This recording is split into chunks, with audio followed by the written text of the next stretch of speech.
হে জগতের সমস্ত মুসল্লিগণ, হে জগতের সমস্ত সাধকগণ, হে জগতের সমস্ত পীর আউলিয়ার ভক্তগণ, আমি সকলকে সামনে হাজির নাজির রেখে একটি আলোচনা নিয়ে আসলাম। সে আলোচনাটি হলো, এই পৃথিবীতে সকল স্তরের মানুষই আল্লাহর ইবাদত করে।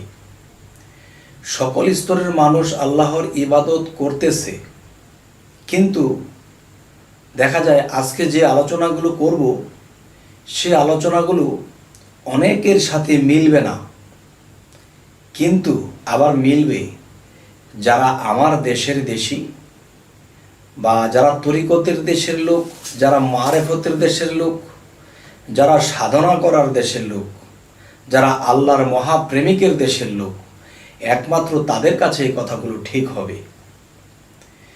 তবে এই কথাটির একটি কথা হলো যে এই পৃথিবীতে আল্লাহর প্রেমিক যারা এক নাম্বার প্রেমিক,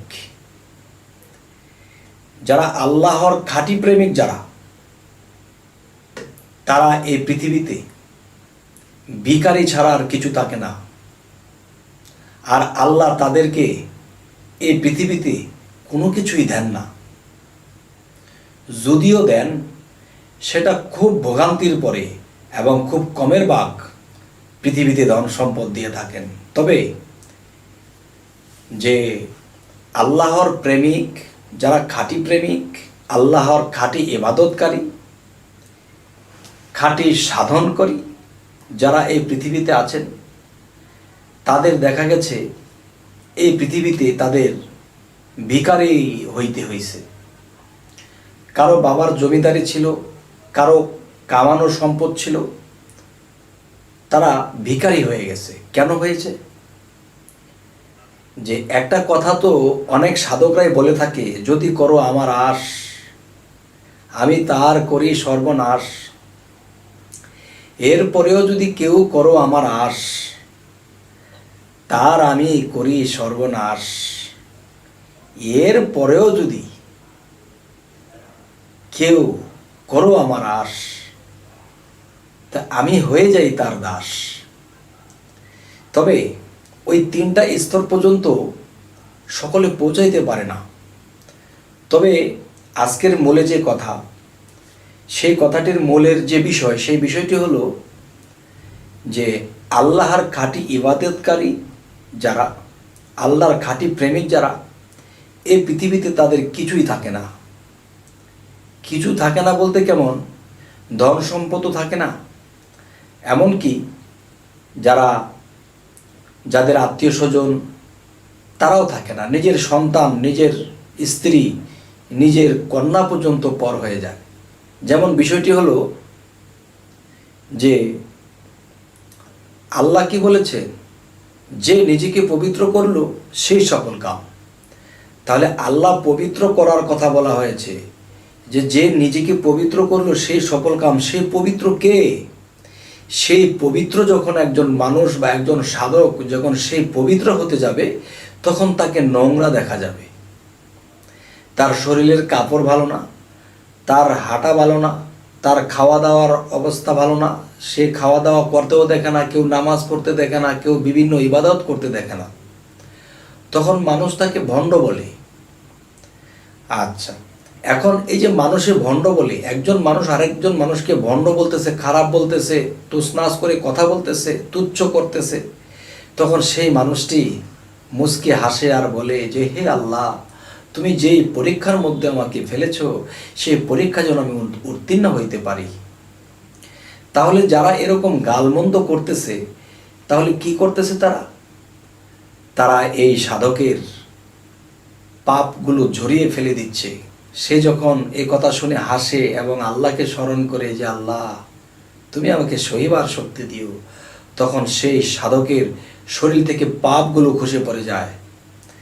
এরপরে পৃথিবীতে দেখতেছে তার যাই সম্পদ আছে, যাই কিছু আছে, একজন মানুষ কষ্ট করতেছে, সে টাকার জন্য এটা করতে পারতেছেন না, বা খাইতে পারতেছে না, বা চলতে পারতেছে না, তখন তার থেকে নিয়ে তাকে দিল, বাবা তুমি এটা দিয়ে চলো।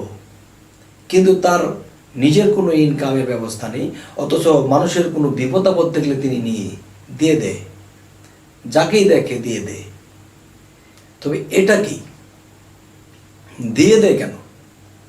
কারণ ওই যে আল্লাহ বলেছে, যদি কোনো গরিব মিসকিন এতিম যদি অসহায় হয়ে থাকে, তাকে দেখার যদি কেউ না থাকে, তাহলে তোমরা তাকে সাহায্য সহযোগিতা করো। এই জন্য কিন্তু বলা হয়েছে সূরা মাউনে, দুর্ভোগ সেই নামাজকারী, দুর্ভোগ সেই ইবাদতকারী যারা লোক দেখানোর জন্য করে এতিমের গলা ধাক্কা দেয়। তাহলে আমি এতিমের গলা ধাক্কা দিইনি, আমি এতিমকে সহযোগিতা করেছি, একজন বস্ত্রহীনকে বস্ত্র দিয়েছি, মাথায় হাত বুলিয়েছি, আদর করেছি এবং আমার সম্পদ থেকে তাদেরকে দান করেছি। তখন কি হলো? এরকম দান করতে করতে করতে একসময় সে নিজেই ফতুর হয়ে যায়, কিছুই থাকে না তার। কিন্তু সে আল্লাহর কাছে ধনবান, সে আধ্যাত্মিক ধনে, রুহানি জগতের ধনে ধনবান সে। তখন সে একদিন সে পূর্ণ ধনী হয়ে এই পৃথিবী থেকে বিদায় নেবে। কিন্তু দেখা গেছে যে পৃথিবীতে সম্পদের জন্য যারা উঠে পড়ে লেগেছে, তারা যখন নামাজে বসে, তারা যখন ধ্যানে বসে, তখন কি হলো?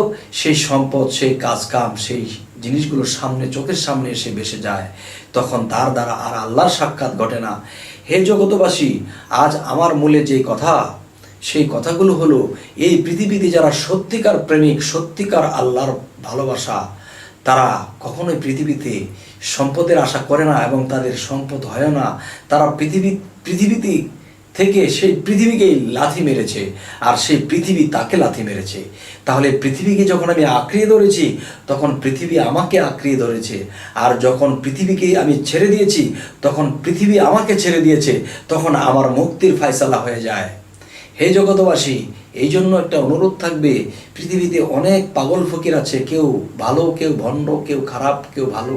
তবে আমি তো আর জানি না, আমার তো সেই চক্ষু নেই, তবে আমি কিভাবে তাকে খারাপ বলি?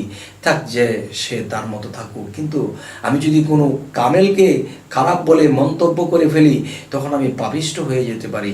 হে জগতবাসী, আজকের আলোচনা এটাই যে আল্লাহর সত্য সঠিক প্রেমিক যারা, তারা কখনোই এই পৃথিবীতে তাদের সম্পদ দেখা যাবে না, তাদের শরীরের কাপড়টা ভালো দেখা যাবে না, তারা এরকম খাবার দাবার, বাড়ি ঘর, এটা সেটা করবে, এরকম কোনো কিছু দেখা যাবে না। তবে হ্যাঁ, আল্লাহ কি তাকে নিরাশ করে? কোনো এক সময় আল্লাহর ইচ্ছায় তাকে আবার জাগ্রত করে, কিন্তু তখন তাকে জাগ্রত করে তাকে দিয়ে আর রোজগার বা টাকা পয়সা কামানোর জন্য আল্লাহ এই জিনিসটা করেন না। করেন কি? তখন দেখা যায় সাধারণ মানুষেরা তার ভক্ত হবে বা তাকে ভালোবাসবে। তখন সাধারণ মানুষেরাই দেখা যায় যে তার দ্বারা এই উপকার পেয়েছি, তাকে আমরা গুরু মেনেছি, তার উচিলে আমার একটা ভালো উপকার হয়েছে, তখন দেখা যায় তাদেরকে দিয়ে আল্লাহ আবার এই আউলিয়াকে জাগিয়ে তোলে। তবে হ্যাঁ, এই কথাগুলো আজ এ কারণেই অনেকে তরিকত নিতে গেলে এই কথাটি শুনলে ভয় পাবে যে সাধন জগতে নামলে নাকি দুনিয়ার সমস্ত পিছনে চলে যায়, সম্পদ থাকে না। এই ভয় করবেন না। আল্লাহর উপর ভরসা রেখে যখন অগ্রসর হবেন, তখন আল্লাহই আপনাকে অগ্রসর করে দেবে। হে জগতবাসী, আজকের কথাগুলো জানি না কতটুকু বোঝাইতে পেরেছি। তবে যাই হোক, আমাদের একটি আলোচনা আপনাদের কাছে যেমনই লাগুক, পরবর্তী আলোচনা যেন আরও ভালো করতে পারি। এবং আমাদের এই চ্যানেলের কথা যদি আপনাদের ভালো লাগে, তাহলে সাবস্ক্রাইব করুন, বাকি ভিডিওগুলো পেয়ে যাবেন আপনারা ইনশাআল্লাহ। তো আজ এই বলেই রাখছি, সকলেই ভালো থাকবেন। আল্লাহ হাফিজ।